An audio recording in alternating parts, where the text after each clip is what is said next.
In the dead of night, farmers awoke to find their goats drained of blood. No tracks, no signs of struggle, just puncture wounds and empty silence. Was it a coyote, a vampire, or something much stranger? What exactly is the Chupacabra, and why do people still fear it? It all began in the summer of 1995 in the small town of Canóvanas, Puerto Rico. Something strange was happening. Farmers were waking up to find their livestock dead. Goats, chickens, and sheep drained of blood with small, precise puncture wounds on their necks. There were no signs of a struggle, no blood on the ground, just silence and corpses. Then came the eyewitness's account. A woman named Madeline Tolentino came forward, claiming she had seen the creature responsible. What she described was unlike anything anyone had ever heard before. It wasn't a dog, or a bat, or a person. It stood upright like a human, but it had a large, slanted eyes that glowed in the dark. Its body was thin and leathery, with long limbs and clawed hands, and down its spine ran a series of sharp, jagged spikes. She called it the Chupacabra, the goat sucker. The name stuck, so did the fear. Throughout Puerto Rico, panic began to spread. Livestock deaths continued, and reports of strange creatures surged. Rumors took hold. Was it a vampire? An escaped government experiment? Something alien? At the time, Puerto Rico was already on edge. The island was dealing with economic stress, rising crime, and a wave of disease outbreaks in animals. The media ran wild with the Chupacabra story, adding fuel to a fire that was already burning hot. Whether it was real or not, it no longer mattered. The legend had taken root, and from there, it would only grow. The legend didn't stay in Puerto Rico for long. By the late 1990s, Chupacabra fever had spread across Latin America. Sightings were reported in the Dominican Republic, Nicaragua, El Salvador, Chile, and beyond. And wherever the creature appeared, the pattern was the same. Animals found dead, blood drained, and no clear explanation in sight. But something interesting happened as the legend migrated. The Chupacabra began to change. In Puerto Rico, the creature was described as a reptilian and alien-like, a bipedal beast with scaly gray skin, large black eyes, and a row of spikes down its back. It was something out of science fiction. Many believed it wasn't from this world at all. But in northern Mexico and the southern United States, especially Texas, the new version of the Chupacabra took hold. Witnesses there described it not as an upright and alien, but as a hairless, four-legged beast. Something that looked like a twisted, diseased dog. It had sharp teeth, bluish-gray skin, and often appeared to be suffering from mange, a skin condition that causes fur loss and thickened skin. Two versions, one myth.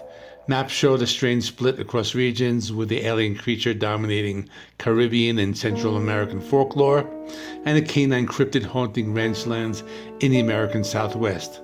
So how do we explain this transformation? Was the legend evolving to fit the local landscape? Or were there really two creatures out there? Whatever the case, the Chupacabra had become more than just a creature. It was a simple, shape-shifting shadow, adapting, surviving, and continuing to spread. Once the name Chupacabra entered the public imagination, sightings began pouring in from all over the Americas. In rural towns and dusty back roads, people whispered about strange creatures lurking in the night. Farmers discovered mutilated animals. Pet owners claimed that their dogs were attacked by something unnatural. Even police officers reported encounters they couldn't explain. In Mexico, ranchers told stories of predators that left no tracks, just bloodless carcasses and a trail of fear. In Texas, wildlife officers began receiving calls from terrified residents describing hairless, snarling beasts roaming near their properties. Some even shot the creatures and kept the remains, claiming they had finally caught a Chupacabra. But when the bones were examined by biologists, the truth was often less sensational. The corpses typically turned out to be coyotes, foxes, or wild dogs suffering from sarcoptic mange, the skin disease that causes extreme hair loss and deformity. They looked monstrous, but they weren't new. Still, everyone was not convinced. Some people pointed to the precision of the line-stop wounds, the lack of blood at the scenes, and the eerie consistency. of the stories. Others swore they saw something that didn't walk on four legs at all, something with intelligence in its eyes and malice in its movements. And of course, the media fanned the flames. News clips, grainy photos, and late-night radio shows helped turn the Chupacabra from a regional curiosity into a global mystery.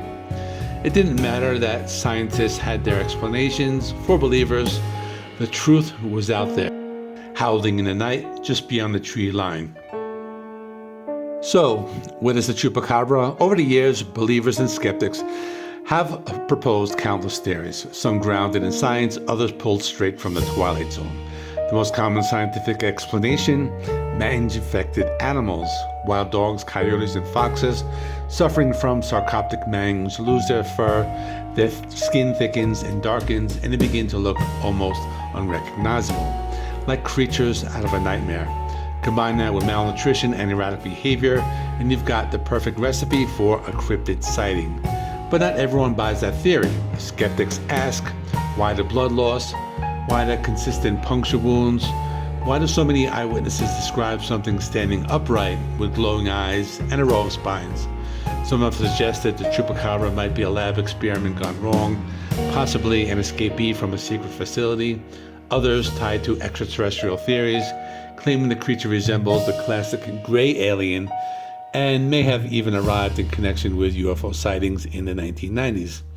Then there are the folklorists, those who see the Chupacabra not as a real animal, but as a modern myth, a story born out of fear, of disease, economic stability, of the unknown. The creature becomes a scapegoat, a symbol, an outlet for community's anxiety. Still, the mystery remains. Despite decades of sightings, supposed captures, and scientific dismissals, people still claim to see it. They just find dead animals, and they still wonder, if it's just a myth, why does it keep coming back? Whether you believe in the Chupacabra or not, there's no denying one thing: this creature has left its mark. Since the mid-90s, the Chupacabra has grown from a regional fear to a global phenomenon. It's appeared in comic books, horror films, animated series, and even video games. It's even been parodied on The X-Files, referenced in Scooby-Doo, and featured in countless documentaries and podcasts. But beyond pop culture, the Chupacabra has become something deeper, a symbol of modern folklore. Unlike ancient myths passed down through oral tradition, the Chupacabra was born in the age of mass media. Television, radio, and the early internet helped the creature spread like wildfire, morphing into every retelling. Each region gave it a new shape, a new face, and a new fear. And in doing so, they made the legend stronger. In a way, the Chupacabra reflects our collective anxiety about nature, about survival, about things we can't quite explain. It taps into the primal fear of something lurking in the dark, something just beyond our understanding. It also reminds us how easily myth can be born in the modern world. All it takes is a few strange events, a vivid description, and a public ready to believe. Today, the Chupacabra continues to roam, not just in the forests and fields, but in imaginations around the world. Because some creatures don't need to be real to be feared. So, is the Chupacabra a real bloodthirsty beast, a misidentified animal, or just a product of media-fueled paranoia? Maybe that's the scariest part. We may never know. But what we do know is that legends like this have power. They evolve, adapt, and survive, just like the creatures they describe. If you enjoyed this dive into the strange and shadowy world of the Chupacabra, give this video a like and subscribe for more deep dives into myths, monsters, and mysteries. Let me know in the comments. Do you think the Chupacabra is real or just a legend that got out of hand? Till next time, stay curious and keep your livestock close.